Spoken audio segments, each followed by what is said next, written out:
मानसिक शांति। क्रोध एक सामान्य मानवीय भावना है जो हर व्यक्ति के जीवन में कभी न कभी उभरती है। जब हम किसी अनपेक्षित स्थिति, अन्याय या असफलता का सामना करते हैं तो क्रोध आना स्वाभाविक है। लेकिन यदि क्रोध पर नियंत्रण ना हो तो यह हमारे स्वास्थ्य, संबंधों और जीवन की खुशियों को नुकसान पहुंचा सकता है। इसलिए यह जरूरी है कि हम सीखें कि क्रोध को कैसे नियंत्रण किया जाए। क्रोध क्या है?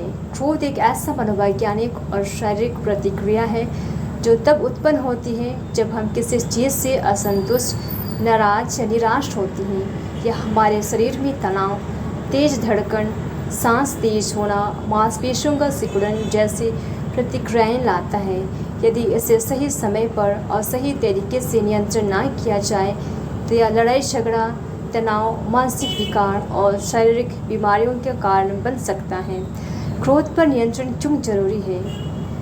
स्वास्थ्य के लिए अनियंत्रित क्रोध से ब्लड प्रेशर बढ़ता है, हृदय रोग, सिर दर्द, पेट की बीमारी हो सकती है। संबंधों के लिए क्रोध की वजह से परिवार, दोस्त और सहकर्मी रिश्ते खराब हो जाते हैं। कामकाज के लिए क्रोध में कार्यक्षमता कम होती है, गलत फैसले लिए जाते हैं।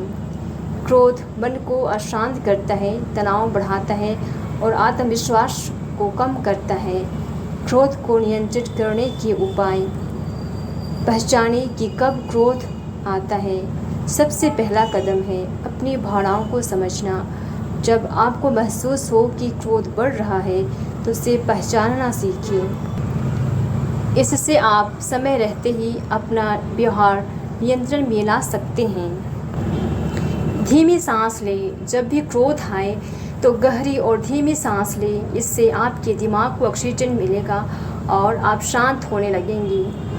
गहरी सांस लेना बहुत प्रभावी होता है।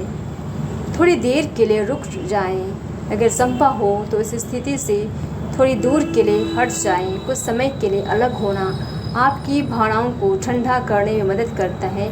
आप ठंडे पानी का गिलास पी सकते हैं या किसी शांत जगह पर जाकर ध्यान केंद्रित कर सकते हैं। अपने विचारों को सकारात्मक बनाएं। क्रोध आने पर अक्सर हम नकारात्मक सोच में फंस जाते हैं। ऐसे में खुद से कहें, यह स्थिति अस्थायी है या मुझे शांत रहना चाहिए। सकारात्मक विचार आपको क्रोध से बाहर निकालने में मदद करते हैं। शारीरिक गतिविधि करें। व्यायाम, योग या तेज वॉकिंग क्रोध को कम करने का अच्छा तरीका है।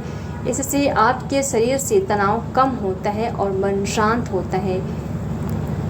जब आप क्रोधित हों तो अपनी बात को कोमल और संयमित भाषा में व्यक्त करें। गुस्से में चिल्लाने या अपशब्द कहने से स्थिति बिगड़ सकती है। माफ़ी मांगना और माफ़ करना सीखें। क्रोध अक्सर गलतफहमी और गलतियों से होती है। दूसरों को माफ़ करना और खुद से भी गलतियों को स्वीकार करना क्रोध कम करने का सर्वोत्तम तरीका है। समय समय पर तनाव कम करने के उपाय करें।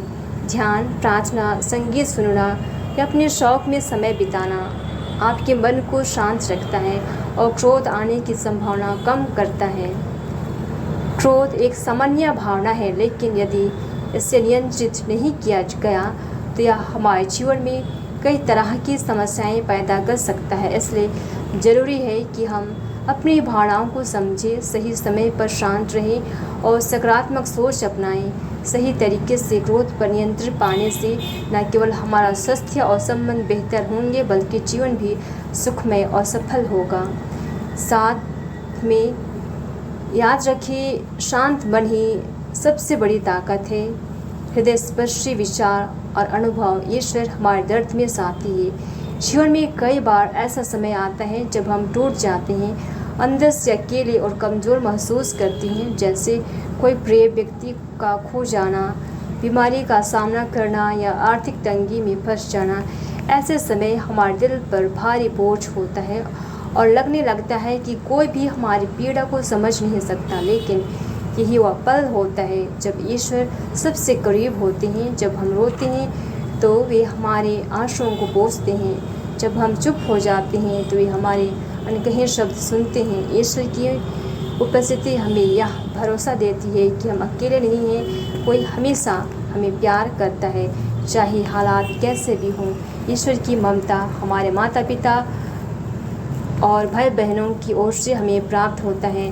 जैसे एक माँ अपने बच्चों से बिना किसी शर्त के प्रेम करती है, वैसे ही ईश्वर भी हमसे प्रेम करते हैं। माता पिता की ममता कभी कम नहीं होती, ये हमेशा हमारी भलाई चाहते हैं। ईश्वर का प्रेम उनसे भी बड़ा और असीम है। जब हम गलत रास्ते पर होते हैं तब भी वे हमें सही मार्ग दिखाते हैं। उनकी ममता हमारे जीवन की हर मोड़ पर हमें संभालती है। यह सोचकर हमारा दिल सुकून महसूस करता है कि हमारे लिए कोई है जो हमारी हर गलती को समझता है और हमें प्यार करता है। इसलिए जीवन में कभी हताश और निराश ना हो, लेकिन ईश्वरीय प्रेम को हमेशा महसूस करें और जीवन में आगे बढ़ते रहें।